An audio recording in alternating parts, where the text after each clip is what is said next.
So normally we shouldn't test God on things, but according to the Bible, there is one thing we actually can test him on, and that is tithing. It talks about this in the book of Malachi. I don't know what chapter, but I know Malachi is the last book of the Old Testament, right before the New Testament. It's a prophet, talking to people. So what tithing actually is, if you don't know, is God gives us, everything we have is a blessing from God, right? So God calls us to give 10% back to him. And you're thinking, well, how do I do that? Well, your income, what money you make, give 10% back to him, but you can give it to your church. You can tithe it, give 10% to a foundation like a church, or I don't know, just give 10% of your money back to God through some way. There could be multiple different ways.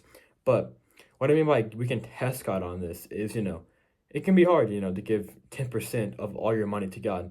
But God calls us to, or God says we can test him on this because God will bless us with more than we had before. So if you're anxious about tithing, just remember that we can test God on this. So test him and see, hey God, I'm kind of anxious about this, but I trust that you will bless me with more than I can imagine and make that tithe. Because, I've actually learned this because I read the book of Malachi like 6 months ago or whatever, but I've learned this from my grandma. Me and my grandma have talked about this a lot before. Even when I make money, I tithe it.